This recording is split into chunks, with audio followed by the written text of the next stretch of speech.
அந்தமான் இந்தியாவிலேயே ஒரு முக்கியமான ஊருன்னு சொல்கிறத விட இது ஒரு தீவுன்னு தான் சொல்லணும். இந்திய வரலாற்றில் உள்ள பக்கங்களை எடுத்து பார்த்தாலும் அந்தமான் என்ற வார்த்தை இல்லாமல் யாரை பற்றியும் எதை பற்றியுமே பேச முடியாது.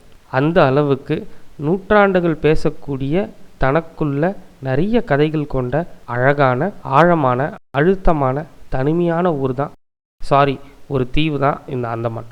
சில பேர் அந்தமான் போக பாஸ்போர்ட் எடுக்கணுமான்னு கேட்பாங்க. அதை கேட்கும் போதெல்லாம் சில நேரம் சிரிப்பாகவும் இருக்கும், சில நேரம் கோபமும் வரும். இந்த கோபத்துக்கும் சிரிப்புக்கும் ஒரே ஒரு காரணம்தான், அந்தமான் அப்படிங்கிறது தமிழ்நாடு, கேரளா, ஆந்திரா, கர்நாடகா மாதிரி இந்தியாவில் ஒரு பகுதி. இதை பற்றி வீடியோவோட கடைசியில் சொல்கிறேன். ரொம்ப நிறைய பேசி இன்ட்ரோ கொடுக்க வேணாம்னு நினைக்கிறேன், சிம்பிளாக சொல்கிறேன். This is Andaman series episode 1. நான் உங்கள் Anandakumar. Welcome to travel script.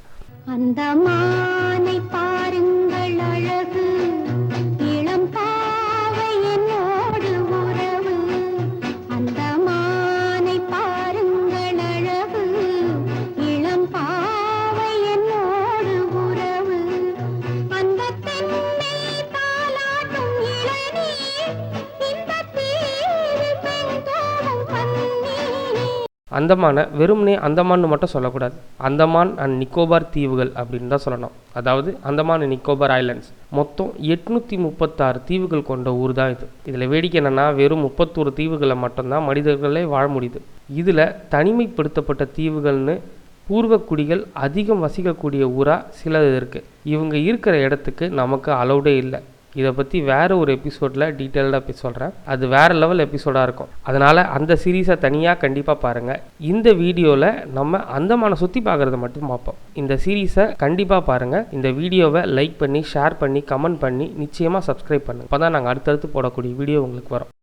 Andaman அப்படின்னாலே நம்ம எல்லாருக்கும் ஞாபகம் வரக்கூடிய ஒரே ஒரு இடம் இந்த ஜெயில். அந்தமானில் எவ்வளோ விஷயம் இருக்குது, ஆனால் என்னமோ தெரியல, நம்ம எல்லாருக்கும் ஞாபகம் வரக்கூடியது இந்த ஜெயில் தான். அந்த அளவுக்கு இந்த ஜெயில் ரொம்ப ஃபேமஸ். ஒரு காலத்தில் இது ஒரு இரும்பு கோட்டையாக இருந்தாலும் இன்றைக்கி நமக்கு இது ஒரு புது சுற்றுலாத்தலம். தப்பு பண்ணி ஜெயிலுக்கு போன காலெல்லாம் போய் என்ட்ரி டிக்கெட் எடுத்து உள்ளே போகலாம் அப்படின்ற காலம் வந்துடுச்சு. எல்லா வயசுக்காரங்களுக்கும் இந்த ஜெயிலில் அலவுட். சொல்கிறேன்னு தப்பாக நினைக்காதீங்க, உண்மையிலேயே இந்த ஜெயிலை சுற்றி பார்க்குறது அவ்வளோ அழகான ஒரு விஷயமா இருக்கும். உள்ள ஒவ்வொரு மனிதர்களும் இங்கே எப்படி வாழ்ந்தாங்க அப்படிங்கிறத ஒரு சிலையாக வடித்து வச்சுருப்பாங்க. பார்க்கும்போதே ரொம்ப பிரமிப்பாக இருக்கும். மொத்தம் 7 பிளாக். இந்த 7 பிளாக்கும் சுற்றி ஒரு சென்டரான ஒரு இடம் இருக்கும். அந்த இடத்துல இந்த 7 பிளாக்கும் அட்டாச் ஆகிருக்கும். அந்த சென்ட்ரல் பிளாக் மூலிமா தான் இந்த 7 பிளாக்கில் இருக்கக்கூடிய எல்லா ஜெயில் கைதிகளையும் கண்ட்ரோல் பண்ணாங்க. சரி, இந்த ஜெயிலுக்கு என்ன பேர் அப்படின்னு கேட்டிங்கன்னா, இந்த ஜெயிலோட பேர் தான் செல்லுலார் ஜெயில். இந்த பேரை வச்சதுக்கான காரணம், இந்த ஜெயிலை கட்டினது பிரிட்டிஷ்காரங்க. இவங்க ஏன் செல்லுலார் ஜெயில் அப்படின்னு சொல்கிறாங்கன்னா, செல்லுலார் அப்படிங்கிறது ஒரே ஒரு சின்ன அறை, அதாவது ஒரு 3க்கு 6 அடி தான் இருக்கும். கிட்டத்தட்ட ஒரு மனுஷன் படுத்து தூங்குற அளவுக்கு தான் இருக்கும். ஒவ்வொரு ஜெயிலையும் ஒவ்வொரு செல் அப்படின்னு சொல்லுவாங்க. இந்த மாதிரி நிறைய செல்ஸ் ஒருத்தர் மட்டுமே படுத்து தூங்குற அளவுக்கு இருக்கிறதுனால இது செல்லுலார் ஜெயில் அப்படின்னு சொல்கிறாங்க. வாழ்க்கையில் பிக் பாஸ் மேடை மாதிரி நிறைய மேடைகளில் நிற்கணும்னு ஆசைப்படுவோம். ஆனால் யாராச்சும் தூக்கு மேடையில் நிற்கணும்னு ஆசைப்பட்டால் நிச்சயமாக நீங்கள் போக வேண்டிய இடம் இந்த செல்லுலார் ஜெயில். தூக்கு மேடையை ரொம்ப பக்கத்தில் இருந்தே பார்க்கலாம். நிறைய பேருக்கு இப்படி ஒரு ஆசை இருக்கும், உண்மையிலே ஜெயிலுக்குள்ளே தூக்கு மேடை எப்படி இருக்கும்னு. அதை பார்க்கணுன்னு நினச்சிங்கன்னா கண்டிப்பாக இந்த செல்லுலார் ஜெயிலுக்கு வந்து பாருங்கள். இந்த செல்லுலார் ஜெயிலோட பியூட்டி என்ன அப்படின்னு கேட்டிங்கன்னா, நம்ம 20 ரூபா நோட்டு இருக்கு இல்லையா, அதாச்சும் இப்போ இருக்கிற புது 20 ரூபா நோட்டு இல்லை, பழைய 20 ரூபா நோட்டு. அந்த 20 ரூபா நோட்டில் ஒரு அழகான இடம் இருக்கும், ஞாபகம் இருக்கா? ஜெயிலுக்கு மேலே போயிட்டு லெஃப்ட் சைட் பார்த்தீங்கன்னா இந்த 20 ரூபா நோட்டில் என்ன ஒரு காட்சியை பார்க்குறீங்களோ அந்த காட்சி அப்படியே இருக்கும். ஆமாம், இந்த பழைய 20 ரூபாய் நோட்டில் இருக்கக்கூடிய காட்சிகள் அனைத்தும் அந்தமானில் இருந்து வரையப்பட்டது. இதில் ஆச்சரியம் என்னென்னா, இப்போவும் அந்த இடம் ஒரிஜினலாக அப்படியே இருக்குது, கொஞ்சம் கூட மாற்றங்கள் இல்லை. நீங்கள் அந்தமான் போகணுன்னாலும் சரி, இல்லை வேறு எந்த ஊருக்கு போகணுன்னாலும் சரி, நிச்சயமாக ஞாபகமாக இந்த நம்பருக்கு கால் பண்ணுங்கள். இந்த நம்பரை உங்கள் செல்ஃபோனில் சேவ் பண்ணி வச்சுக்காங்க.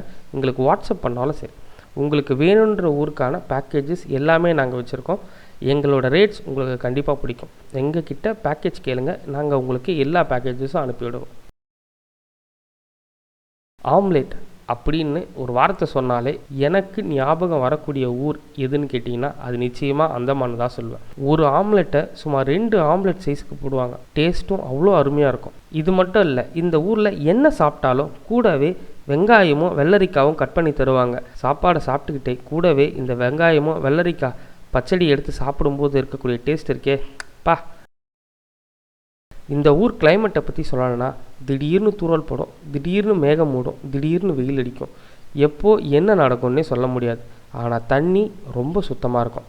காலையில் ஒரு 6 மணிக்கெல்லாம் 8 மணி மாதிரி வெயில் அடிக்கும். சாயங்காலம் ஒரு 5 மணிக்கெல்லாம் நைட்டு 8 மணி மாதிரி இருட்டிடும்.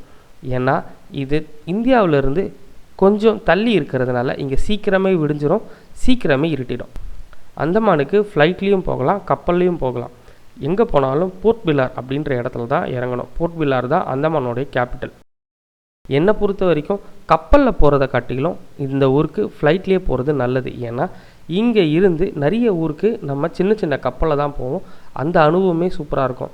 கிட்டத்தட்ட நம்ம சைக்ளோனை நேரில் பார்க்கணும்னு நினச்சிங்கன்னா அந்தமான் போயிட்டிங்கன்னா போகிறோம்.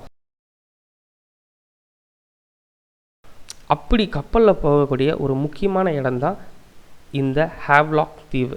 ஹேவ்லாக் தீவு அப்படிங்கிறது இந்தியன் டூரிசமில் ரொம்ப ஒரு முக்கியமான இடம். இங்கே கடல் அவ்வளோ சுத்தமாக இருக்கும். நிறைய சினிமா பாடல்களும் இங்கே தான் எடுத்தாங்க. அவ்வளோ அழகான ஒரு இடம்னு சொல்லலாம்.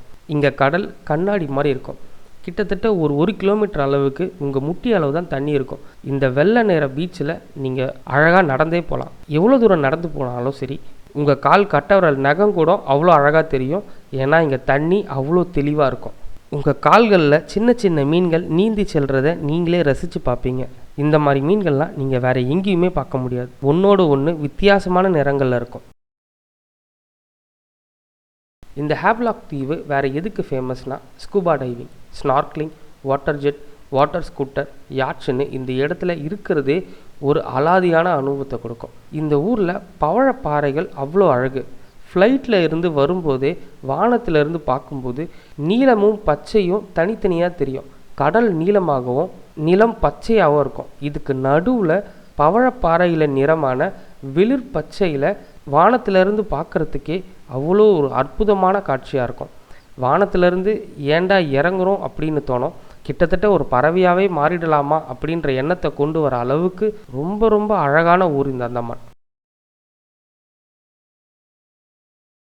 இங்கே ஸ்கூபா டைவிங் மூலிமா கடல் ஆழத்தில் இருக்கக்கூடிய பவழப்பாறைகளை காண முடியும். வாழ்க்கையில் இது ரொம்ப முக்கியமான ஒரு அனுபவமாக இருக்கும். வயதானவங்க மட்டும் இல்லை, சின்ன பசங்க கூட இந்த ஸ்கூபா டைவிங்கை அனுபவிக்க முடியும். ஒருவேளை உண்மையிலே என்னால் முடியல, ஸ்கூபா டைவிங் பண்ணுற அளவுக்கு எனக்கு வயசு இல்லை அப்படின்னு நினச்சிங்கன்னா நிச்சயமாக நீங்கள் ட்ரை பண்ண வேண்டியது இந்த கிளாஸ் போட். கிளாஸ் போட் மூலயமாவும் நீங்கள் இந்த பவழப்பாறைகளை பார்க்க முடியும். கிளாஸ் போட் அப்படிங்கிறது ஒன்றும் இல்லை, ஒரு போட் இருக்கும். அந்த போட்டுக்கு அடியில் எல்லாமே கண்ணாடியாக இருக்கும். அதனால் கடலுக்கு அடியில் என்னென்ன நடக்குது, என்ன மாதிரியான பவழப்பாறைகள் இருக்குதுன்னு உங்களால் போட்டில் இருந்தே பார்க்க முடியும். அதையும் நீங்கள் அனுபவிக்க முடியும். இந்த சர்வீஸையும் நீங்கள் கண்டிப்பாக எடுத்துக்கலாம். இந்த தீவில் நைட்டில் தங்குறது தான் விசேஷமே. ஏன்னா நம்ம மட்டும் தனியாக ஒரு தீவில் தங்குறதுங்கிறது அவ்வளோ அற்புதமான ஒரு அனுபவமாக இருக்கும். தனிமை நமக்குள்ள நிறைய அழகான சிந்தனைகளையும் உணர்வுகளையும் ஏற்படுத்தும். அதுவும் நமக்கு பிடிச்சமானவங்க பக்கத்தில் இருக்கும்போது அது ரொம்ப அழகு. இதுக்கப்புறம் போர்ட் பில்லார் பக்கத்துலேயே இன்னொரு தீவு ஒன்று இருக்குது. இந்த தீவுக்கும் போட்டில் தான் போகணும். ஒரு 5 நிமிஷம் ட்ராவல் தான். ஆனால் அந்தமானுடைய முக்கியமான கலங்கரை விளக்கமே இங்கே தான் இருக்குது. செல்லுலார் ஜெயிலில் இருந்து பார்த்தாலே இந்த கலங்கரை விளக்கம் தான் தெரியும். உண்மையிலே இந்த கலங்கரை விளக்கம் தான் அந்தமானினுடைய அடையாளமே. ஒரு குன்றின் மேலே இந்த கலங்கரை விளக்கம் இருக்கும். இந்த தீவின் கடற்கரை மணல் வெள்ளை வெள்ளேன்னு இருக்கும். அதுக்கு பக்கத்திலேயே ஸ்னார்க்லிங் ஆக்டிவிட்டீஸ்லாம் இருக்கும். அந்தமானில் இந்திய சுற்றுலா பயணிகள் வருவதை விட வெளிநாட்டு சுற்றுலா பயணிகள் தான் அதிகமாக வராங்க. அதனாலேயோ இன்னவோ அந்தமான் போகணும்னா பாஸ்போர்ட் வேணும்னு நிறைய பேர் கேட்குறாங்க. நான் ஏற்கனவே சொன்ன மாதிரி இந்திய அரசியலமைப்பு சட்டத்தின் அடிப்படை உரிமையில் ஆர்டிக்கல் 19(1)D என்ன சொல்லுதுன்னா, இந்தியா முழுமைக்கும் நாம் எங்கே வேணும்னாலும் ட்ராவல் பண்ணலாம், எந்த தடையும் இல்லை. அந்தமான் இந்திய எல்லை பகுதியின் ஒரு அங்கம். அதனால் பாஸ்போர்ட் கண்டிப்பாக தேவையில்லை, ஃப்ரீயாகவே ட்ராவல் பண்ணலாம். இந்த ஊரில் தமிழர்கள் அதிகன்றதுனால இங்கே நம்ம ஊர் உணவுகளும் நிறையவே கிடைக்கும். தமிழ் பேசும் மக்களையும் இங்கே நிறைய பார்ப்பீங்க. ஸோ நீங்கள் அச்சப்படுறதுக்கு எந்த விதமான தேவையும் இல்லை.